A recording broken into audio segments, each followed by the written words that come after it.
यूहन्ना आरिफ का मुकाशफा, उसका चौथा बाब जो 11 आयात पर मुश्तमिल है। इन बातों के बाद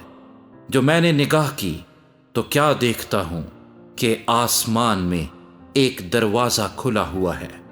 और जिसको मैंने पेशतर नरसिंगे की सी आवाज से अपने साथ बातें करते सुना था,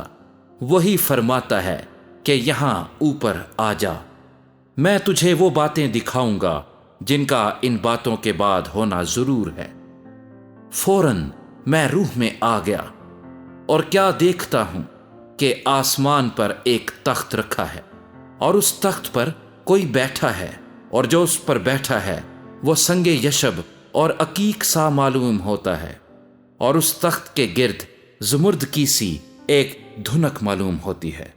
और उस तख्त के गिर्द 24 तख्त हैं, और उन तख्तों पर 24 बुजुर्ग सफेद पोशाक पहने हुए बैठे हैं, और उनके सरों पर सोने के ताज हैं, और उस तख्त में से बिजलियां और आवाजें और गरजें पैदा होती हैं, और उस तख्त के सामने आग के 7 चिराग जल रहे हैं, ये खुदा की 7 रूहें हैं, और उस तख्त के सामने गोया शीशे का समुंदर बलोर की मानिंद है,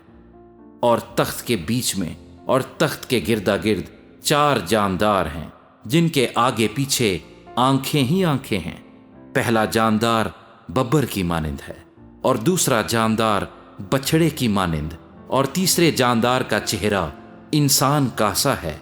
और चौथा जानदार उड़ते हुए उकाब की मानिंद है, और इन चारों जानदारों के 6 पर हैं, और चारों तरफ और अंदर आंखें ही आंखें हैं, और रात दिन बगैर आराम लिए ये कहते रहते हैं कि कुद्दूस कुद्दूस कुद्दूस खुदावंद खुदा कादरे मुतलिक, जो था और जो है और जो आने वाला है। और जब वो जानदार उसकी तमजीद और इज्जत और शुक्रगुजारी करेंगे जो तख्त पर बैठा है और अब्दुल-आबाद जिंदा रहेगा, तो वो 24 बुजुर्ग उसके सामने जो तख्त पर बैठा है गिर पड़ेंगे और उसको सिजदा करेंगे जो अब्दुल-आबाद जिंदा रहेगा, और अपने ताज ये कहते हुए उस तख्त के सामने डाल देंगे कि ए हमारे खुदावंद और खुदा, तू ही तमजीद और इज्जत और कुदरत के लायक है, क्योंकि तू ही ने सब चीजें पैदा की और वो तेरी ही मर्जी से थीं और पैदा हुई।